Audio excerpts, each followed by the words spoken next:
बिस्मिल्लाहिर्रहमानिर्रहीम। नाज़रीन अस्सलाम वालेकुम, मैं हूँ इमरान वसीम।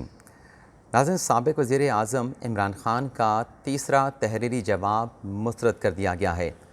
इमरान ख़ान ने तौहीन अदालत केस में इस्लामाबाद हाई कोर्ट में 2 तहरीरी जवाबात जमा करवाए थे।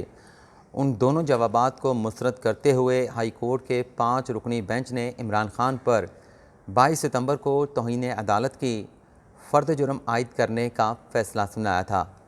आज की नाज़रीन ताज़ा डेवलपमेंट ये है कि इमरान ख़ान का तीसरा तहरीरी जवाब मुस्तरद कर दिया गया है और इस जवाब के मुस्तरद होने के बाद मामला इंतहाई ख़तरनाक मरहले में दाखिल हो गया है। कप्तान का घेरा मज़ीद तंग कर दिया गया है और इस तीसरे जवाब के मुस्तरद होने से कौन सा नया कट्टा खुला है, इसकी तफसीलात इस व्लॉग में आपके साथ शेयर करेंगे। दूसरा, हम बात करेंगे, आप नाज़रीन को मालूम है कि आजकल शोकास नोटिस जारी किए जाने का मौसम है और कप्तान को बनी गाला में चारों अतराफ़ से नोटिस मौसूल हो रहे हैं। लेकिन नाज़रीन, अब की मरतबा कप्तान ने एक बड़े अहम मामले का नोटिस लिया है और नोटिस लेते हुए चेयरमैन PTI इमरान ख़ान की जानिब से एक बड़ी शख्सियत को नोटिस जारी कर दिया गया है।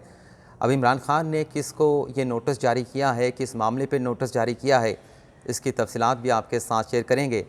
तीसरा नाज़रीन, फवाद चौधरी की एक बड़ी ख़तरनाक वीडियो सोशल मीडिया पे वायरल हो रही है। इस वीडियो पर भी बात करेंगे और इसके अलावा हमारे आज के प्रोग्राम की दीगर जो अहम ख़बरें हैं उनकी तफसीलात भी आपके साथ शेयर करेंगे। तो पहली ख़बर से प्रोग्राम का आगाज़ करते हैं। नाज़रीन, हमारी पहली ख़बर पंजाब हुकूमत का एक स्कैंडल है, बल्कि ये कहना ज़्यादा मुनासिब होगा कि चौधरी परवेज़ इलाही जो पंजाब के वज़ीर आला हैं, उनका एक स्कैंडल सामने आया है।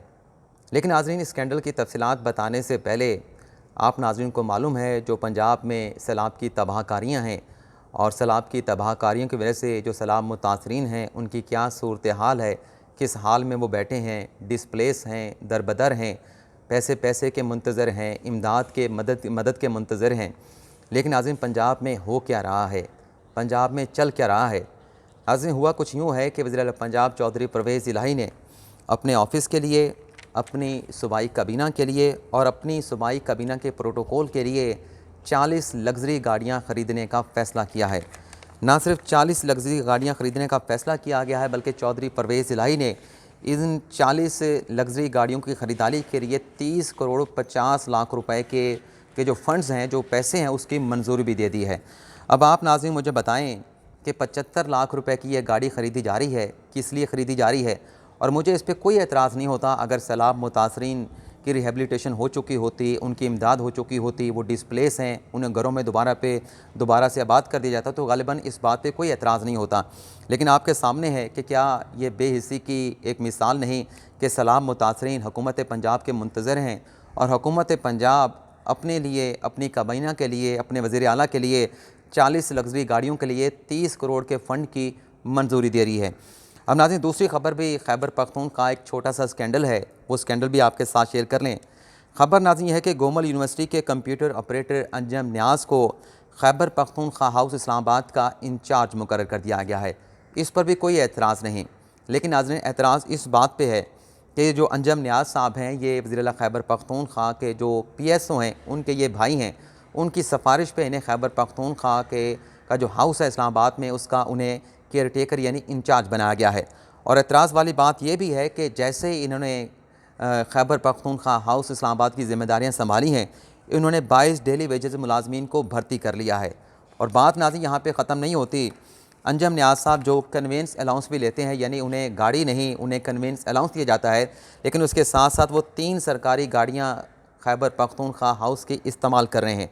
और इसके साथ साथ नाज़रीन आपको एक और चीज़ भी बता दें कि इन्हें हाउस रेंट भी दिया जा रहा है। लेकिन हाउस रेंट मिलने के बावजूद सरकारी घर में, इस्लामाबाद में सरकारी घर में रहाइश पजीर हैं।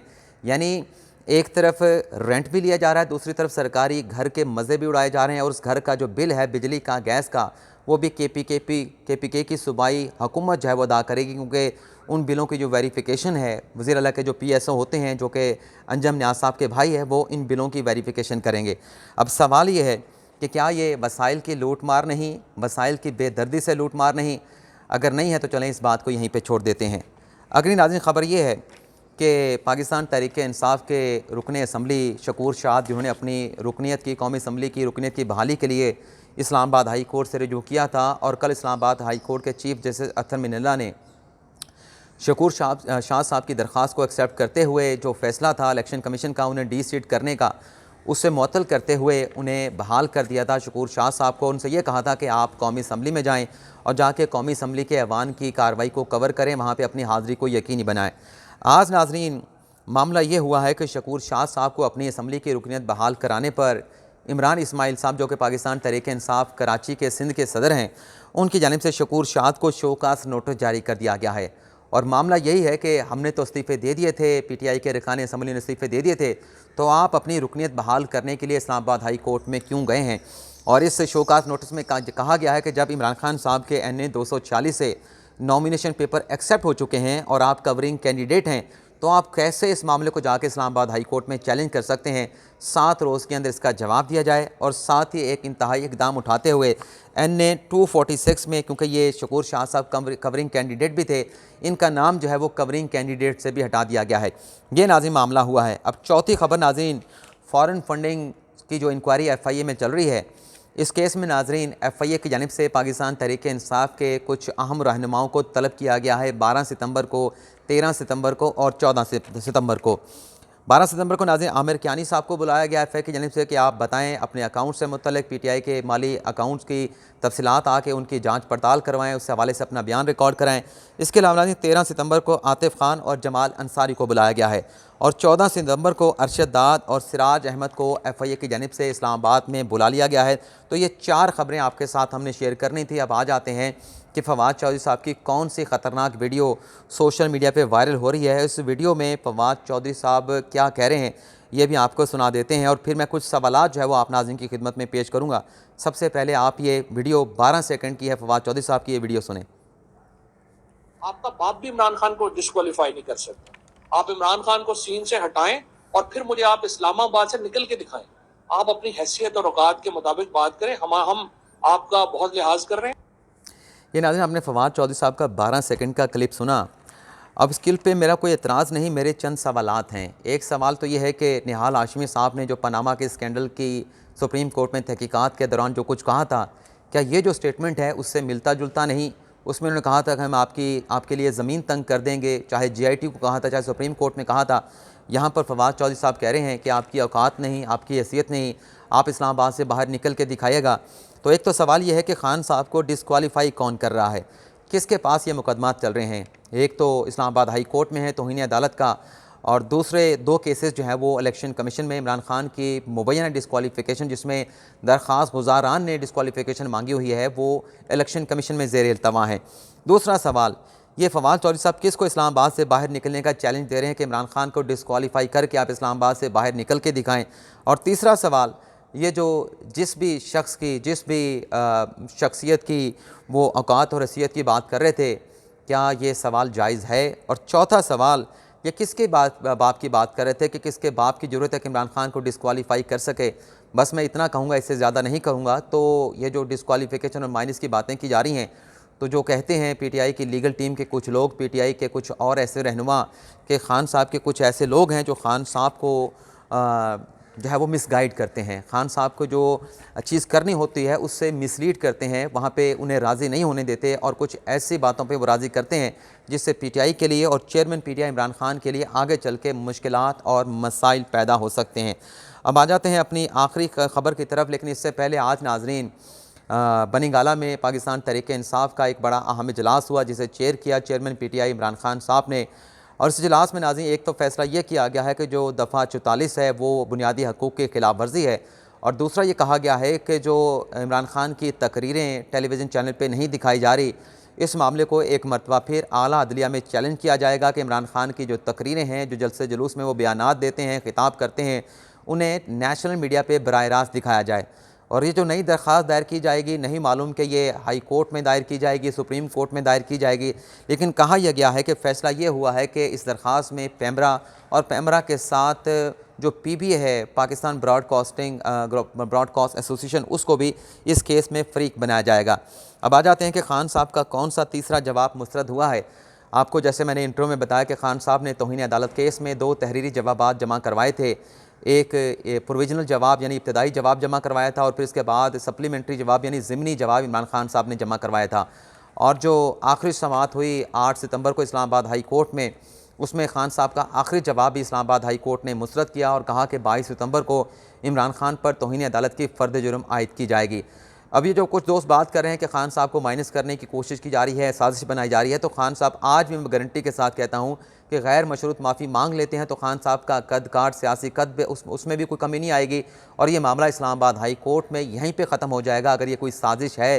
क्योंकि नोटिस तो सुप्रीम अपना हाई कोर्ट ने लिया और बयान जो है वो खान साहब का अपना था कि खान साहब को किसने कहा था कि आप खातून जज से मुतल्लिक़ इस किस्म की क्रिमिनल किस्म की जो है वो तौहीन अदालत करें। तो खान साहब अगर माफ़ी मांग लेते हैं तो मामला यहाँ पे ख़त्म हो सकता है। लेकिन आज जिस बयान के ऊपर खान साहब के खिलाफ ये कंटेम्प्ट की कार्रवाई हुई है, आपको मालूम है कि उसके ऊपर इस्लामाबाद पुलिस ने दहशतगर्दी का मुकदमा भी दर्ज कर रखा है और उस FIR की क्वैशमेंट के लिए खान साहब ने इस्लामाबाद हाई कोर्ट से रुजू किया था और इस्लामाबाद हाई कोर्ट का 2 रुकनी बेंच जिसकी सरवाही जस्टिस मोहसिन अख्तर कियानी कर रहे थे, उन्होंने खान साहब से ये कहा था कि जब तक आप इस केस में शामिल तफ्तीश नहीं हो जाते आपको किसी किस्म का रिलीफ या अदालत नहीं दे सकती। तो बाबर अवान साहब पेश हुए थे। बाबर अवान साहब ने कहा था कि हम शामिल तफ्तीश होंगे। तो कल इस्लामाबाद की जो GIT है इस केस की जो इंक्वायरी कर रही है, उन्होंने खान साहब को नोटिस किया था कि आप 3 बजे आएँ और आके अपना बयान रिकॉर्ड करवाएं, लेकिन खान साहब पेश नहीं हुए। लेकिन खान साहब ने अपने एक लॉयर्स के ज़रिए अपनी रिप्रेजेंटेशन को यकीनी बनाया और खान साहब ने अपने तीसरे तहरीरी जवाब में, जो कि यहाँ पे पहला जवाब था लेकिन आजकल के दिनों में खान साहब का ये तीसरा जवाब है, तो ये तीसरा जवाब खान साहब ने जमा करवाया GIT के सामने दहशतगर्दी के मुकदमे के ख़ात्मे के लिए। उसमें यह कहा गया था कि खातून जज को धमकी देना दहशतगर्दी के ज़ुमरे में नहीं आता है, तो लिहाजा ये मुकदमा ख़त्म किया जाए। लेकिन नाज़रीन, जो GIT है, जो SSP की सरबराही में GIT बनी हुई जिसने आज भी खान साहब को नोटिस किया है, वो नोटिस क्या है वो भी मैं आपको बता दूं। लेकिन ये नोटिस करने से पहले खान साहब का जो जवाब था जो वकील के ज़रिए भेजा गया था उसको मुस्तरद किया गया और आज खान साहब को 5 बजे दोबारा बुलाया गया। तो खान साहब 5 बजे कैसे पेश हो सकते हैं? खान साहब तो आज गुजरांवाला में जलसा करने वाले हैं। तो ये नाज़रीन डेवलपमेंट हुई है कि खान साहब का वो जवाब मुस्तरद करते हुए आज जो सुपरिटेंडेंट ऑफ पुलिस इन्वेस्टिगेशन ने इमरान खान साहब को जो नोटिस जारी किया है, जो कि चेयरमैन है GIT के, उसमें यह कहा गया है कि कलमी कि आपके खिलाफ मुकदमा उन्वान बाला दर्ज रजिस्टर है जिसमें आपने इंसदाद दहशतगर्दी अदालत से अबूरी ज़मानत मोरखा फ़लाँ फ़लाँ को हासिल की है और अबूरी ज़मानत हासिल करने और अदालत के हुक्म के बावजूद आप शामिल तफ्तीश नहीं हो रहे और ना ही आपने वक़ूआ के बारे में अपना मौक़िफ़ जो है पेश किया है। हालांकि आपको मोरखा 9/9/2022 यानी गुज़िश्ता रोज़ जो है वो बुलाया गया था, शामिल तफ्तीश होने के लिए तलब रख किया गया था, लेकिन GIT के इस बाबत आपकी आमद की मुंतज़र रही लेकिन आप पेश ना हुए। तो लिहाजा आपको बज़रिया नोटिस हाजा मुतला किया जाता है कि आप मोरखा 10/9/2022 बवक्त 5 बजे शाम को थाना मारगला GIT के रूबरू पेश होकर GIT के सामने अपना मौक़िफ़ दें, अपना जवाब जो है वो रिकॉर्ड करवाएँ। तो ये नाज़रीन डेवलपमेंट हुई है। तो अब देखते हैं कि खान साहब तो गुजरांवाला में है, तो इस नोटिस के भी मतलब स्पॉइल होने के बाद, बेफ़ायदा होने के बाद अब जो GIT है वो क्या एक्शन लेती है। लेकिन हम आपसे इजाज़त चाहेंगे। अल्लाह ताला आप सबका, हम सबका हामी नासिर हो। दुआ में याद रखिएगा। अल्लाह हाफ़िज़।